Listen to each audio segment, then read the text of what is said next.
찬송 부르겠습니다. 293장입니다. 찬송가 293장 부르겠습니다.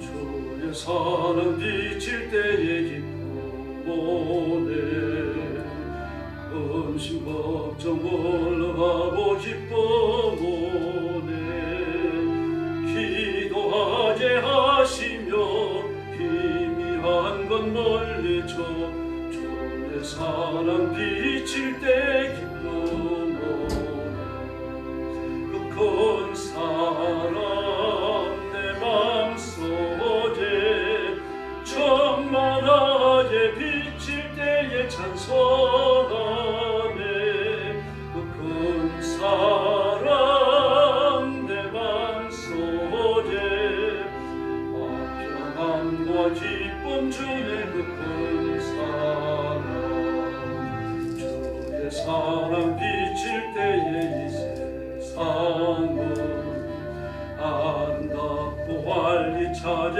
다 변하네 화평촌의 내 영혼 영광스러운 새 생명 다시 찾게 되었네 그 큰 사랑 그 큰 사랑 내 맘속에 충만하게 비칠 때에 찬송하네 그 큰 사랑 내 맘속에 평안과 기쁨 주네 그 큰 사랑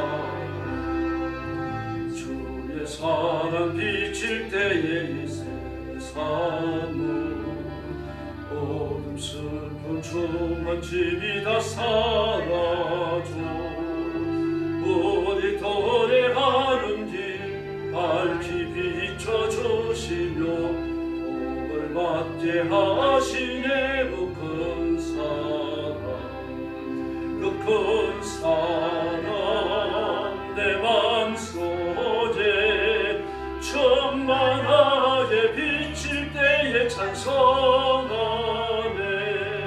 그 큰 사랑 내 맘속에 평안과 기쁨 주네 그 큰 사랑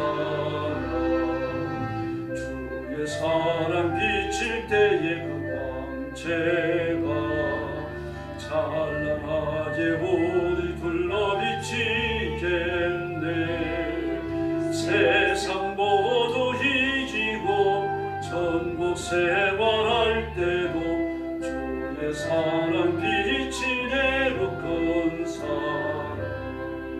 그 큰 사랑 내 맘속에 충만하게 비칠 때에 찬송하네 그 큰 사랑 내 맘속에 평안과 기쁨 주네 그 큰 사랑 할렐루야 294장 부르겠습니다. 294장입니다.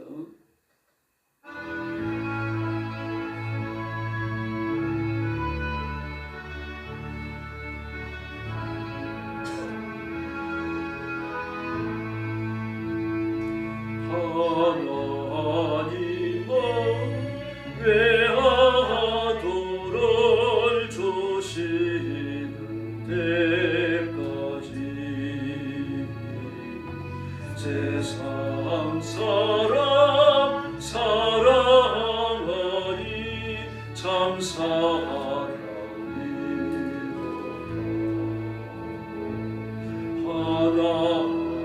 하나님은 사랑이라 죄악에 빠졌고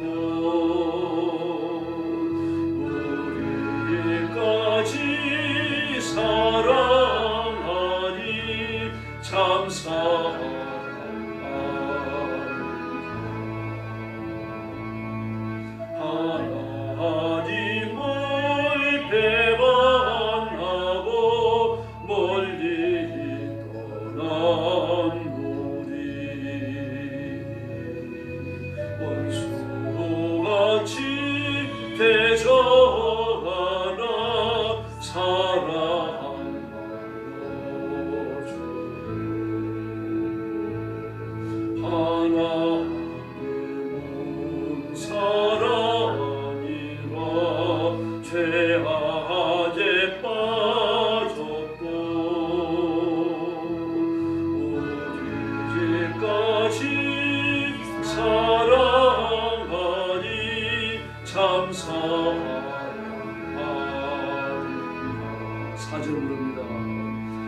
이 사랑에 감사하여 오 주께 나오라.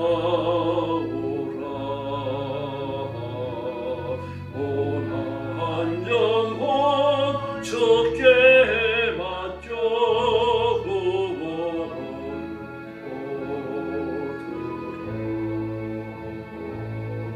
얻으라.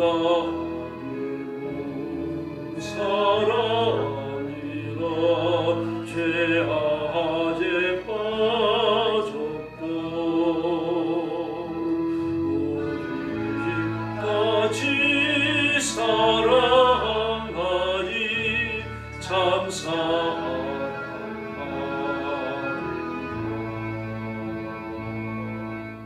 할렐루야. 신앙 고백하겠습니다. 나는 전능하신 아버지 하나님 천지의 창조주를 믿습니다. 나는 그의 유일하신 아들 우리 주 예수 그리스도를 믿습니다. 그는 성령으로 잉태되어 동정녀 마리아에게서 나시고 본디오 빌라도에게 고난을 받아 십자가에 못 박혀 죽으시고 장사된 지 사흘 만에 죽은 자 가운데서 다시 살아나셨으며 하늘에 오르시어 전능하신 아버지 하나님 우편에 앉아 계시다가 거기로부터 살아있는 자와 죽은 자를 심판하러 오십니다. 나는 성령을 믿으며 거룩한 공교회와 성도의 교제와 죄를 용서받는 것과 몸의 부활과 영생을 믿습니다. 아멘. 사랑의 아버지 감사합니다. 우상을 숭배하고 귀신 앞에 절하고 하나님이 계신 것을 알지도 못했던 악한 저희들을 그리스도의 보혈로 씻겨 의인을 삼으시고 하나님이 일을 하도록 복주셨으니 감사합니다. 오늘도 주 앞에 엎드려 경배하며 찬양을 드립니다. 저와 성도들을 제물을 받으심처럼 하나님의 가슴에 품으시고 이 아침에도 하늘 문을 여시고 복을 내려 주시옵소서. 오늘도 땅 끝까지 이르러 복음 전하는 선교사님들과 주의 종들과 성도들을 기억하시고 선교의 현장마다 하나님의 기적을 보여주시며 가정과 가족을 보호하시며 하나님의 사람들을 지키시는 하나님께서 누구도 부인할 수 없는 은혜와 표적과 기적을 베풀어 주시옵소서. 오늘 아침도 저희들이 말씀을 나누며 하나님의 은총을 기다립니다. 주의 성령께서 뜨겁게 역사해 주시기를 원하오며 예수님의 이름으로 간절히 기도 올리옵나이다. 아멘. 하나님 말씀 봉독하겠습니다. 창세기 34장입니다.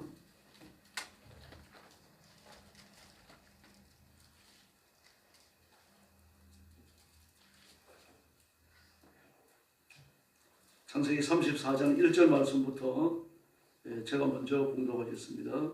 레아가 야곱에게 낳은 딸 디나가 그 땅의 딸들을 보러 나갔더니 히위 족속 중 히모 하모르의 아들 그 땅 추장 세겜이 그를 보고 끌어들여 강간하여 욕되게 하고 그 마음이 깊이 야곱의 딸 디나에게 연연하며 그 소녀를 사랑하여 그 마음을 말로 위로하고 그의 아버지 하모르에게 청하여 이르되 이 소녀를 내 아내로 얻게 하여 주소서 하였더라.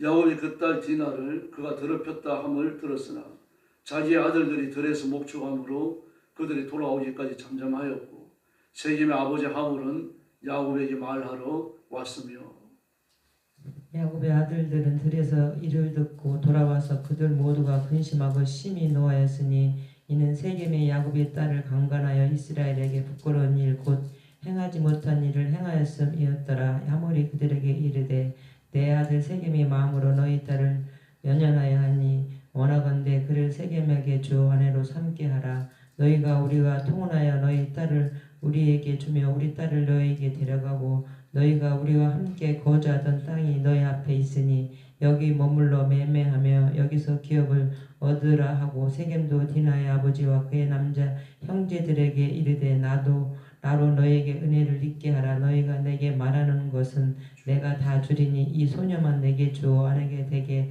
하라. 아무리 큰 혼수와 예물을 청할지라도 너희가 내게 말한 대로 주리라. 야곱의 아들들이 세겜과 그의 아버지 하몰에게 속여 대답하였으니 이는 세겜이 그 누이 디나를 더럽혔음이니라. 야곱의 아들들이 그들에게 말하되 우리는 그리하지 못하겠노라. 할례받지 아니한 사람에게 우리 누이를 줄 수 없노니 이는 우리의 수치됨이니라.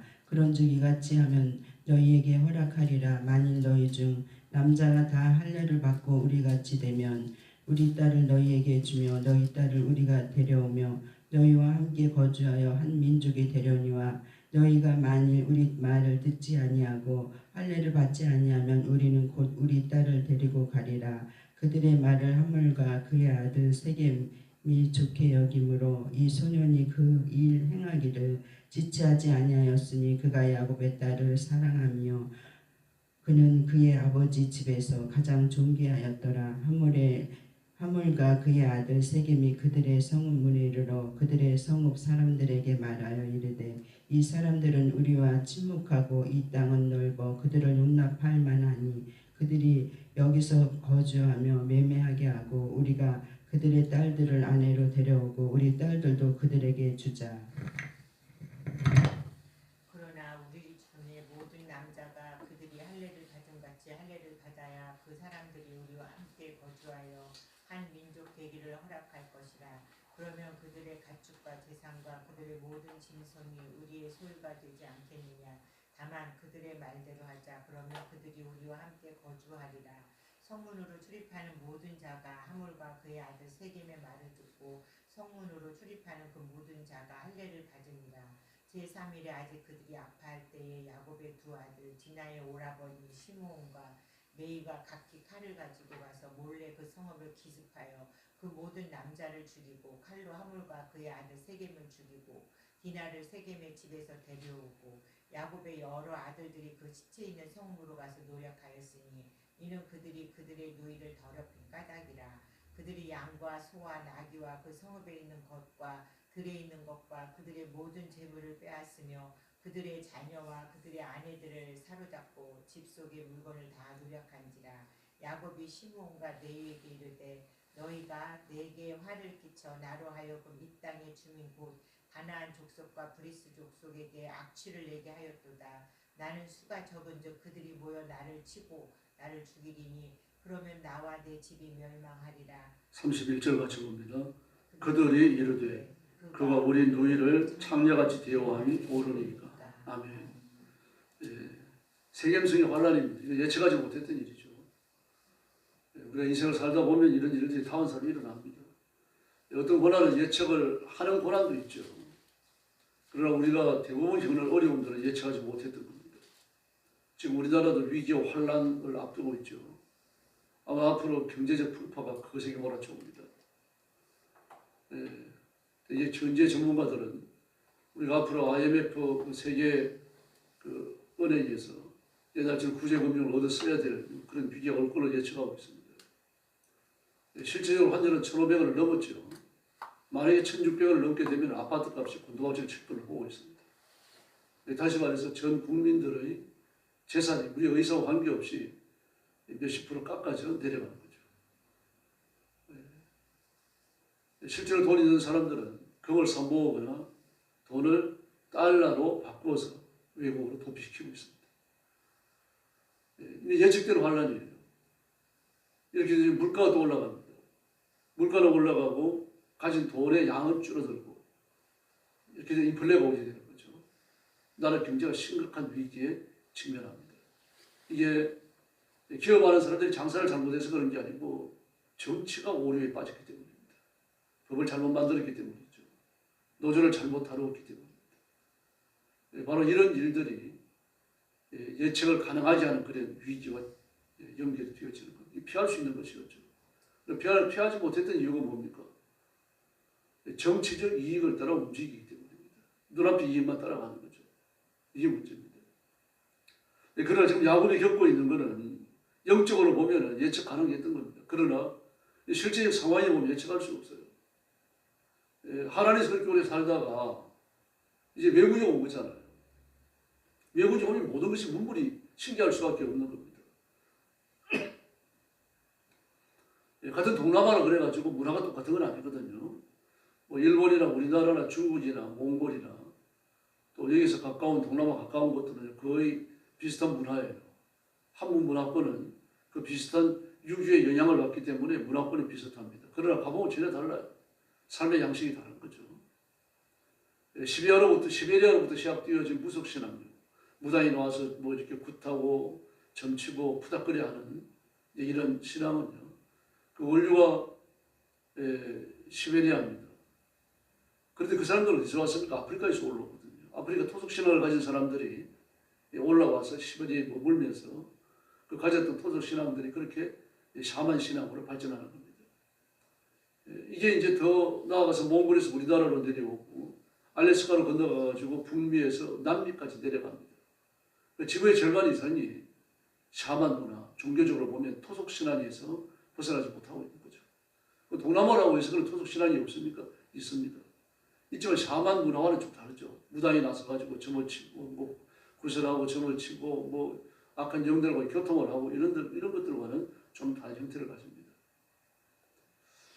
그래서 이런 그 비슷한 문화권에서는요, 하는 행동이나 결단이나 어느 전혀 다르더라도 그런 것도 비슷합니다. 그러나 그렇다고 해서 실제적인 삶에 들어가면 전혀 동질감을 못 느끼는 겁니다.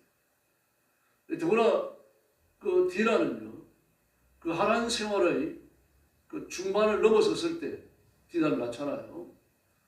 그렇기 때문에 여기 이제 왔을 때는 이미 그 20살이 안 됐을 때란 말입니다. 20살이 뭡니까? 훨씬 안 됐었죠. 뭐 10대 중반 가져 넘어갔을 때. 아주 호기심이 많을 때 아닙니까? 그러니까 비슷한 또래의 여종들하고 세겜성에 놀러 들어간 겁니다. 더구나 성 안쪽이니까 뭐 자기가 살고 있는 성 바깥과는 또 다르단 말입니다. 문화가 좀 더 진보되어 있는 거죠. 사람들의 생활 모습도 한눈에 볼 수 있고 말입니다. 뭐 여기저기 신기한 물건들도 팔고 사 먹을 것들도 많고, 그러니 뭐 그 나이에 얼마나 호기심이 많고 구경할 게 많고 눈이 반짝거리고 그랬겠어요. 갔다가 그 성의 출장이었던 세겜이 붙들립니다. 그 아버지가 하몰이었고 성 이름이 세겜성이에요. 아들 이름으로 성을 지었던 거죠. 아들을 낳고 나서 성이 번성한 겁니다.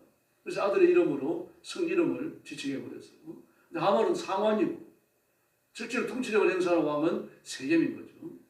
근데 세겜이 디나를 들여다 욕보입니다. 마음이 드니까요. 그 당시에 통치자는 이럴 수 있습니다. 그 성내의 모든 것이 통치자의 것입니다. 왕의 것입니다. 왕의 소유고 왕이 그 의사를 표시하면 내놔야 됩니다. 심지어 왕이 일을 위해 가지고 부역도 해야 되니까요. 왕이 밭을 가기 위해 가지고 사람들을 뽑아가지고 밭농사 시켜요. 논은 없었지만 농사 시키고 과일 가꾸기 하고요. 이게 그 당시 왕들이 하는 일입니다. 그러면 여자 하나 그렇게 욕보고 있다고 하면 데려가면 되는 거거든요. 그 당시 풍습이었어요. 그러나 이 히브리인들이 어떻습니까? 치욕적인 거죠. 이방인에게 욕보였다라고 하는 건요, 이건 뭐 죽어서 지옥 간다는 얘기와 같은 거예요. 더구나 이것은 뭐 인격 살인과 같은 것이고 자기 종교를 완전히 말살하는 거거든요. 여기에 대해서 격분을 합니다. 뭐 야곱도 격분을 하지만 아들들이 전부 다 뭐 짐승 돌보느라고 집을 떠나 있으니까 누구하고 상의할 길이 없어요. 하모로 와가지고 자기 아들이 잘못한 걸 아니까요. 이 와가지고 아무런 교통도 없이 그냥 욕보했다고 하는 것은 히브리인들이 치욕적 사건이라는 것을 알아요. 더구나 세겜이라고 하는 데가 같은 메소포타미아 문화권에 들어있기는 하지만 히브리인들은 전혀 모르는 게 아니잖아요. 이삭이 그 부근에 살고 에서가 거기에 살고, 에서는 여러분 세력도 만만치 않잖아요. 야곱이 왔다는 소리를 듣고 죽이려고 400명 군사를 끌고 왔는데 그 집에 있는 사람들하고 합치면 얼마가 되겠습니까? 만만치 않은 군사를 해갖고 이런 정보를 다 알고 있어요. 세계는. 전부 다 그 가나안 남쪽, 이 요단 들녘 남쪽에서 전부 다 기거하고 있는 사람들이니까, 그렇게 넓은 토지가 아니니까 다 정보가 왔다 갔다 하는 겁니다. 그러니까 자기가 실수했다는 걸 아는 거죠. 알고는 가가지고 이만한 일이 있었는데 사과를 하고 그리고 통화를 하자고 요청을 합니다. 그래서 야곱은 아들들이 들에 나가 있으니까 들어오면 의논을 하고 결정을 합시다. 그랬어요. 그 아들들이 들어왔습니다. 들어와서 이야기를 했더니 격분하는 겁니다. 한량은 이방인이 어떻게 우리 딸을 손댈 수 있느냐, 뭐 이런 격분을 해요. 그걸 격분하다고 하는 걸 어떻습니까? 지금 가서 에서의 군사를 빌려오는 것도 좀 수월찮은 일이죠. 또 야곱이 거느리고 있는 군사는 그리 많은 군사가 아닙니다. 일단 규모가 적어요. 식선이 적잖아요. 양떼를 800km나 되는 길을 이끌고 왔는데 양떼가 많으면 얼마나 많겠습니까? 그걸 지키는 목동은 얼마나 되고 젊은 사람들은 몇이나 됐겠어요. 그러므로 거기에 그 틀을 잡고서 말입니다. 북방에서 살아가는 세겜성과 비교해 보면 비교가 안 돼요. 속이 썩어지면 어떻게 합니까? 일단은 참는 수밖에 없는 거죠. 그래서 아들들과 의논하니까 우리가 알아서 하겠습니다. 그래서 이 통혼을 정식적으로 이루어 나갑니다. 그러면 말합니다. 우리는 할례받은 민족인데 할례가 없는 사람과는 우리가 부정해지기 때문에 통혼할 수 없다. 우리가 통혼을 하자고 하면은 너희가 할례를 받아라. 그러는 거예요. 할례를 받는다. 이 사실 통치자 한 사람의 야망을 위해 가지고 온 백성들을 한 종교 안에 굴레를 씌워놓는 거죠. 그럼 그 당시는 그랬습니다. 그게 또 옳은 것이라고 여겨졌고요. 뭐 지금 생각하면 끔찍한 일입니다만. 더구나 뭐라고 설득을 합니까? 너희들은 봐서 알지 않느냐? 그 만만치 않은 세력이다. 짐승도 꽤 많다. 또 우리 토지도 사지 않았느냐? 만약에 통혼을 한다고 하면 그들이 가진 것이 전부 우리 것이 된다. 와서 우리에게 동화되지 우리가 그들에게 동화되겠느냐 이 얘기 아닙니까? 그러니까 백성들의 마음이 그들이 전부 다 우리 거다라고 하는 물욕을 자극하는 말을 하잖아요. 이 자극됩니다. 그리고 나서 통혼을 하자 하고 할례를 받았습니다. 할례를 받고 나서 보통 이 절정에 이르렀어요. 25절은 사흘째 되는 날 그렇게 말합니다. 거기에 누가 갑니까? 이 디나의 그 오렘이 드렸던 그 25절 말씀에 보니까 시몬과 레위가 칼을 차와서 전부 남자 다 돌이켜버립니다. 뭐 생사를 잘라냈는데 그게 얼마나 고통스럽겠어요. 그리고 사흘째 되는 날이에요. 애들도 아니고 어른입니다. 되게 8일 만에 할례를 행하잖아요. 이게 8일째가 되어지면 백혈류 수치가 120%까지 치솟는다고 그래요. 그리고 통증을 덜 느끼고 빨리 낫는 거죠. 기가 막힙니다. 그러니까요. 남자들이 할례를 행할 수 있도록 그때 할례를 행할 수 있도록 하나님이 특별한 그 신체적 조건들을 그때 만들어지게 해놓으셨다고 밖에는 말할 수 없는 거죠. 어른이 되면 어떻습니까? 백혈류 숫자가 일단 감소해요. 통증이 되고 예민해지는 거죠. 지금까지 통증을 경험해 왔기 때문에 그런 거 아닙니까? 근데 그때 그 사람을 이끌고 가서 전부 짓밟아버리고 다 죽여버립니다. 26절 하반절에 보니까 칼을 들고 성읍으로 쳐들어가 순식간에 남자들 모조리 죽였다. 모조리 죽였다. 그리고 세겜의 집에 있는 대나를 데려왔어요. 그리고 그걸로 끝난 게 아니라 성을 다 약탈해버립니다. 다 불지르고 돈 되는 거 다 뺏어오고 말이죠. 28절에 보니까 그들은 양과 소와 나귀와 성 안에 있는 것과 성 바깥에 있는 것과 모든 재산을 빼앗고 우리 어린 것들과 안악들까지 사로잡아버립니다. 집안에 있는 모든 걸 다 약탈합니다. 전쟁이 일어났을 때 하는 짓을 똑같이 하는 겁니다. 막 이걸 보고 야곱이 깜짝 놀랐습니다. 왜 그랬습니까? 자기는 외부에서 들어온 사람입니다. 물론 가족들이 거기 있지만 그들의 눈에는 외부에서 들어온 거예요. 그 세겜은 어떻습니까? 그 틀을 잡고 살아가고 있는 겁니다.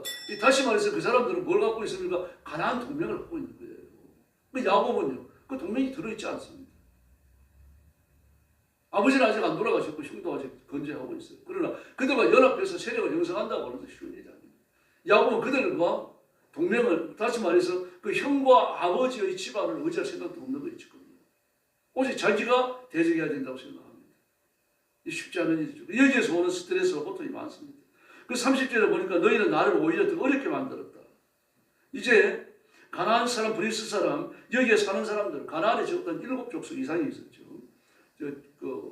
세력을 형성하고 도시국가를 가지고 있었던 세력만 7족속입니다. 그 외에 더 작은 군소 부족들이 있을 거 아닙니까? 이것들 합쳐도 훨씬 더 많은 거죠. 그래서 이 땅에 사는 사람이 나를 살기지도 못할 추한 인간으로 이길 게 아닙니다. 그들이 합세해갖고 나를 치고 하자 하면 나를 죽이고 나와 나의 집안에 몰살당할 거다. 우리가 수가 적은데 어떡할 거냐. 우리는 수가 적은데 정확하게 본 거예요. 현실을 본 겁니다. 그러나 야곱의 아들들은 뭘 본 겁니까? 비전을 가진 거죠. 이상한 겁니다. 그들의 한 행동이 옳다고 말할 수는 없습니다. 겉으로 보면 이처럼 그 세력 다툼이에요. 겉으로 보면 세력 다툼입니다. 영적으로 보면 어떻습니까? 의형하는 문제입니다. 하나님께서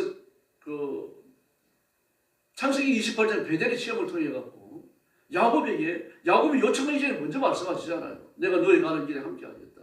입을 것, 먹을 것, 마실 것 내가 공급한다. 그래서 너를 아버지 집으로 돌아오게 해주겠다. 하나님 먼저 말씀하셨어요. 근데 이걸 그냥 덥석 받으려고 하니까 미안한 겁니다. 죄송스러운 거예요. 더불어 그 하나님이 누굽니까? 자기 아버지 집에 계신 하나님 아닙니까? 그 하나님이 거기만 계시는 줄 알았는데 온 천하를 다 소유하고 계시니까 그건 놀랬던 거예요.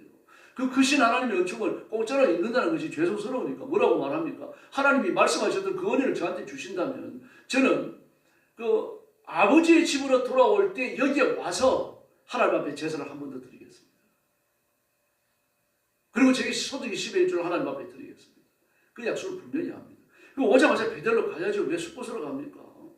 형을 만난 이후에 관계가 정상화되고 나면은 숫곳이 아니라 베델로 가서 하나님 앞에 제사를 드렸어야죠.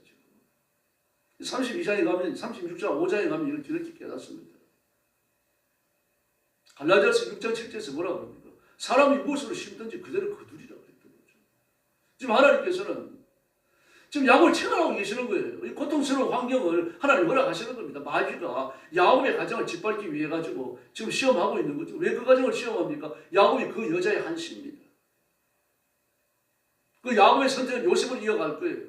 야곱을 짓밟아 놓으면요, 메시아의 혈통이 예전에 무너져 버립니다. 그 혈통에서 나온 왕들이 죽고 메시아가 죽고 하나님의 구원의 대가 끊어지게 되는 거죠. 하나님이 그 시험을 허락하시는 거예요. 그 시험 용이 된 단초요, 창세기 28장입니다. 하나님 이런 분이십니다. 그러므로 우리는 하나님 앞에서 믿음의 성결을 지켜야 되겠고요, 하나님의 말씀 앞에 절대 순종해야 할 줄로 믿습니다. 하나님의 의인을 귀히 보십니다. 야곱이 빈손을 들고 하나님 앞에 베델 벌판에서 혼자였잖아요. 아무도 없었어요. 그를 지키는 군인 하나 안 따라왔습니다. 그 탁탁한 알거지가 되었을 때요, 라반의 집에서 14년 동안 아무 소유도 없이 종처럼 일할 때 하나님 그때도 야곱과 함께 계신 줄 믿습니다. 그 이유가 뭡니까? 야곱이 하나님을 바라봤기 때문입니다. 하나님을 의지했기 때문이고, 또 하나님께서 야곱을 그 여자의 한시로 내정하셨기 때문에 그를 지키시는 겁니다. 그와 같습니다. 하나님은 저와 여러분을 사랑하시는 줄 믿습니다. 우리가 잘나서가 아닙니다. 우리보다 잘난 사람은 얼마나 많습니까? 지구상에 85억의 인구가 있습니다. 이게 난 사람은 수도 없이 많아요. 그러나 하나님 원하시는 것은 의인입니다. 깨끗한 사람입니다. 예레미야 5장 1절에 보니까 예레미야에게 말합니다. 너는 빨리 이 성을 돌아다니면서 의인 하나를 구해라. 그럼 내가 그 때문에 이 성을 멸하지 않겠다라고 말씀하셔요. 의인한 사람이 없었어요, 그 시대에. 그럼 정말 없었습니까? 예레미야도 의인이잖아요. 예레미야의 말을 듣고 어느 사람이 없었습니까? 성경 기록을 회심하는 사람이 없었습니다. 그러나 예레미야가 오기 전부터 나라와 민족을 붙들고 기도하는 의인이 하나도 없었겠느냐 말입니다. 하나님 그렇게 말씀하십니다. 의인 하나요. 숫자적 하나가 아니죠. 하나님 앞에 굴복하는 절대적 의인의 그름이 없다는 뜻입니다. 지금도 마찬가지입니다. 우리는 하나님 말씀 앞에 복종해야 됩니다. 정말 하나님의 나라를 염려하고 교회를 염려하고 성도들을 염려하는 그런 마음을 가져야 되는 겁니다. 우리 이 시대를 보면 울어야 돼요. 지금 또 이재명은요, 한 20만 원에서 50만 원 정도의 돈을 또 주려고 추경을 또 세워서 있거든요. 뭐 추경이 국회에 통과될 겁니다. 올라갔으니까요. 민주당이 하는 짓이니까 뭐 안 되겠습니까? 나라가 이 지경이고 경제가 지금 파산 앞에 와 있는데 돈을 또 주겠다고 그럽니다. 어떻게 하겠다는 건지 모르겠어요. 나를 완전히 말아먹겠다는 거 아닙니까? 그리고 코로나에 몰리면 뭐라 그럽니까? 그래서 어쩌라는 얘기예요. 그게 대통령이 할 말입니까? 자기 실수가 지적되고 나면은 그 실수를 인정하든지, 아니 앞으로 바로잡겠다고 말하든지, 아니면 그 밑에 있는 전문가들 있잖아요. 뭐 보좌관들, 뭐 비서진도 있고 말이 장관들도 있잖아요. 불러 여기 답하라 말할 수 있잖아요. 그런데 하는 말이 뭐 그래서 어쩌라는 말이에요.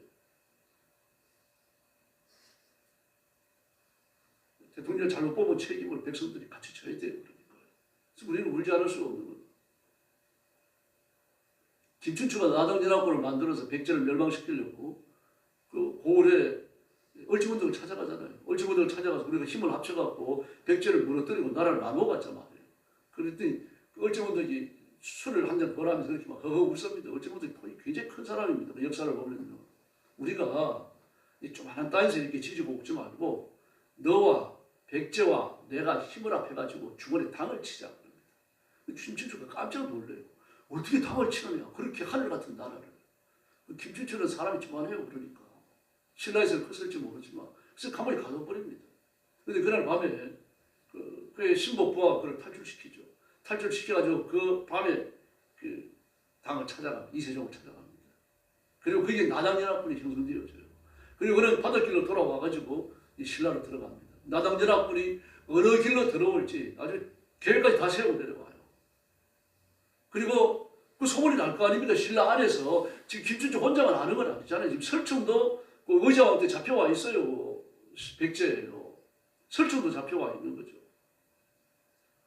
예. 다시 말해가지고 그 김춘추가 나당연권을 형성해가지고 백제를 친다고 하는 건 비밀이 아니었어요. 알려져 있었어요. 의자왕도 그걸 알아요. 알아가지고 설충을 찾아가잖아요. 감옥에 있는 설충을 찾아가갖고 나당연합군이 온다고 하는데 네가 신라 사람과 교류가 있으니까 그 신라 스파이를 만난다는 걸 알아요. 의자왕도. 그걸 알고 있으니까 이거 어떤 길로 쳐들어오는지 알면은 내가 너에게 후한 대우를 해주겠다 그럽니다. 그 설중이 말을 안 해요. 흥수를 찾아가라. 흥수가 누굽니까? 백제 의자 왕이 있던 단 한 사람의 출신입니다. 그 누구도 두려워하지 않아요. 왕도 두려워하지 않습니다. 그 유학자였어요. 그 도덕가였습니다. 그러면서도 병법에 의했던 사람이고요. 정치에 의했던 사람입니다. 그 시대에 아주 뛰어난 백제에서 몇 안 되는 천재입니다. 그는 역사가 어떻게 돌아가는지를 아니까 왕이 직고하잖아요. 왕이 이렇게 가던 나라가 망합니다. 뭘 하지 마세요. 뭘 하지 마세요. 술을 즐기지 마세요. 당신은 머리가 좋은 사람인데 그 힘이나 머리를 이용해가지고 백성들을 잘 다스리세요. 막 여지없이 약점을 틀어대요. 그리고 간신들을 멀리하라고 말합니다. 그 듣기 싫으니까 귀양을 보냈거예요. 근데 그 홍수를 찾아가가지고 조언을 들으라는 겁니다. 그래서 상고초리하는 심정으로 홍수를 찾아가서 물어요. 어떻게 하면 좋겠어요. 근데 홍수가 적설히 대답을 합니다. 왕이죠. 제가 이 일에 대하여 오래전부터 염려하고 있었던 일입니다. 그 일이 이제 일어났을 뿐입니다. 홍수는 이미 내다보고 있었던 겁니다. 나단 연합군이 만들어지고 그리고 백제가 망할 걸 알고 있었어요. 근데 두 가지를 이야기하잖아요. 이 백마강을 건너오지 않고는 백제로 올 수가 없습니다. 그 당나라가 내려올 때 백마강을 반드시 건너와야 된다는 거예요. 그 백마강 상류를 막았다가 나단 연합군이 백마강을 건널 때 뚝을 터뜨리십시오. 물속에 다 죽습니다. 그리고 신라군이 백제를 쳐들어오려고 하면 사비성으로 올라올 때 반드시 고지를 지나와야 됩니다. 그게 뭐 1, 2천의 군대가 아니고 수많은 군대가 올 텐데 수많은 군대가 오솔길로 올 수는 없습니다. 큰 길로 와야 됩니다. 큰 길로 오려고 하면 사비성을 오는 그 사비성을 넘어가지고 사비성으로 고지가 있는데 거기에 매복을 시키십시오. 그런 기름을 준비하고 돌 던지는 그런 그 던지는 기계도 준비를 하고 병사들 튼튼한 병사들 거기에 위에 포위를 시켰다가 쳐들어오면 그냥 바로 치십시오. 그대로 했으면 될 거 아닙니까? 근데 간신들이 뭐라 그럽니까? 설정도 그렇고 허구수도 그렇고 당신은 원수 아닙니까? 왕과 원수 아닙니까? 원수의 말을 왜 듣습니까? 라고 말해요. 그래 아무 대변을 안 합니다. 그 말을 누가 듣는고 계백이 들어요. 그 시대에 있었던 장군들 중에 유일한 충신입니다. 계백은 그 말을 듣고 그 흥수의 조언을 왕이 거절했다는 말을 듣고요. 아 백제의 운명이 끝났다라고 판단을 합니다. 그리고 황산벌에 군사를 이끌고 나가면서 가족을 베고 나가잖아요. 그가 의인입니다. 흥수가 의인이죠. 의인의 수준은 항상 많지 않습니다. 왜 가족을 왜 베고 나갑니까? 잡혀가지고 그 자기가 백제의 그 최고의 장군 아닙니까? 자기의 가족이니까 이 가족을 사로잡아 가가지고 얼마나 많은 전리품으로 여기고 여기저기 전시하고 온갖 고통을 다 주고 말입니다. 노비를 삼고 욕을 보고 그럴 거 아닙니까? 그렇게 사느니 차라리 백제의 귀족으로 죽겠다는 얘기죠. 명예를 주시는 겁니다. 그리고 황산벌에 나가서 장렬히 전선하잖아요. 시대마다 의인이 있었어요. 예수 믿지 않았다는 것이 흠일 뿐입니다. 이 시대는 마찬가지입니다. 그리스도인은 이 시대의 의인이 되어야 할 줄로 믿습니다. 야곱이 그걸 꿰뚫어 본 거죠. 자신은 의롭지 않다는 것을 뭐 환란이 일어나고 나서 비로소 깨닫는 겁니다. 그 환란이 일어나기 전에 그리스도인은 깨달아야 되는 거죠. 지금 우리가 그런 위치에 서 있습니다. 지금 나라가 필연적으로 망합니다. 이 시대로 나가면요. 지금 해외로 돈을 빼돌리는 사람이 한둘이 아니에요. 여러분. 그래서 우리가 이 나라와 민족을 붙들고 기도해야 됩니다. 지금 미군이 버텨주지 않는다면요. 여전히 우리는 절단났습니다. 이지스라고 하는 우리나라의 제일 큰 금융회사가 있습니다. 지금 은행은 아니지만요. 사모펀드 회사와 같은 거예요. 다시 말해가지고 그 급전을 돌릴 때 금방 그 돌릴 수 있는 돈이 1조 원이 넘는 회사입니다. 우리나라의 가장 큰 그 펀드 회사입니다. 그러니까요. 그 회사를 누가 인수해 갔는 줄 아십니까? 중국이 인수해 갔습니다. 바로 권리에 일어난 일이에요. 중국이 우리나라를 무너뜨리기 위해 가지고 온갖 노력을 다 쓰고 있고요. 모든 정치인들 다 그거 상관없습니다. 조 단위의 돈들이 한국에 쏟아 들어옵니다. 중국에 그런 돈이 있습니까? 있어요. 정부는 갖고 있습니다. 공산당은 갖고 있어요. 그 돈을 우리나라에 물밀듯이 쏟아붓고요. 그리고 되는 대로 지금 하고 있습니다. 그 이지스라고 우리나라의 최고 큰 금융회사, 뭐 은행 계열은 아닙니다만 펀드 계열에서 가장 큰 회사입니다. 은행이라고 하더라도 1조 원이 넘는 돈들을 금방 움직일 수 있습니까? 힘들어요. 그럼 이 회사를 해요, 이지스는요. 근데 이걸 중국이 인수해가 버렸어요. 이게 1, 2년 동안에 준비된 일이 아닙니다, 지금요. 매년 조다원 이상의 돈들이 미국에 쏟아져 들어옵니다. 이 돈들이 어디로 다 가겠어요?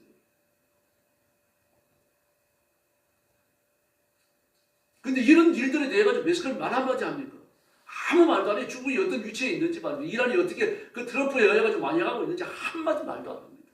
왜 그렇습니까? 같은 통속입니다. 그 돈을 받았어요. 중국의 돈을 받았기 때문입니다. 오늘 새벽 엎드려 기도하시면서 이런 점들을 깨닫고 내가 하나님 앞에 서 있는 의인이가 살피셔야 됩니다. 교회가 어렵지 못하니까 야곱과 같이 세겜sek의 환란이 지금 우리 민족 위에 일어나고 있는 겁니다. 나 자신의 의인으로 되겠고 우리 교회가 깨끗해야 할 줄로 믿습니다. 그리고 한국교회 선교를 위해서 온 힘을 다해서 부르짖고 우리 민족 앞에 한국교회 앞에 살 길을 열어달라고 기도하십시다. 그래서 새 힘을 얻고 하나님 응답을 얻는 귀한 시간이 되기를 예수님의 이름으로 축원합니다. 기도하겠습니다. 자비하신 아버지 하나님 감사합니다. 세겜sek의 환란을 살펴봤습니다. 우리도 지금 야곱 못지않은 위기와 고난 속에 직면해 있습니다. 그러므로 우리 앞에 다가올 위기와 고난을 기억하면서 기도하면서 영적인 전투를 통하여 위기를 이겨나갈 수 있도록 도와주시옵소서. 대통령과 정치인들을 붙들어 주시고 그들의 놀라운 변화를 주시옵소서. 중국이 우리나라를 자기 마음대로 좌지우지하려고 하는 그 더러운 야욕이 하나님 아버지 무너지게 하시고 성공하지 못하게 하시고 실패로 돌아가게 하여 주시옵소서. 우리 한국교회가 정신 차리고 우리 영광교회가 정신 차리고 나 한 사람이 영적으로 깨어서 이 민족과 이 시대를 붙들고 눈물로 기도하는 놀라운 새벽이 되게 하여 주시옵소서. 오늘도 주의를 주셔서 감사합니다. 성도들을 독려하시고 이끄셔서 교회 나와 예배하며 기도하며 하나님 앞에 바로 은혜 받고 또 하나님 앞에 정직하여 헌신하는 귀한 주일이 되게 하여 주시옵소서. 예수님의 이름으로 간절히 기도 올리옵나이다. 아멘. 주기도 드리겠습니다. 하늘에 계신 우리 아버지의 이름을 거룩하게 하시며 아버지의 나라가 오게 하시며 아버지의 뜻이 하늘에서와 같이 땅에서도 이루어지게 하소서. 오늘 우리에게 일용할 양식을 주시고 우리가 우리에게 잘못한 사람을 용서하여 준 것 같이 우리 죄를 용서하여 주시고 우리를 시험에 빠지지 않게 하시고 악에서 구하소서. 나라와 권능과 영광이 영원히 아버지의 것입니다. 아멘. 합심해서 기도하겠습니다. 자비하신 아버지 은혜 주심을 감사합니다. 오늘 아침도 주님을 주 앞으로 보내주시옵고 시온이와 시는 여파 시온등을 주시고 주님을 신경보다 더 사랑하며 하나님 말씀 앞에 자신을 드려 철저히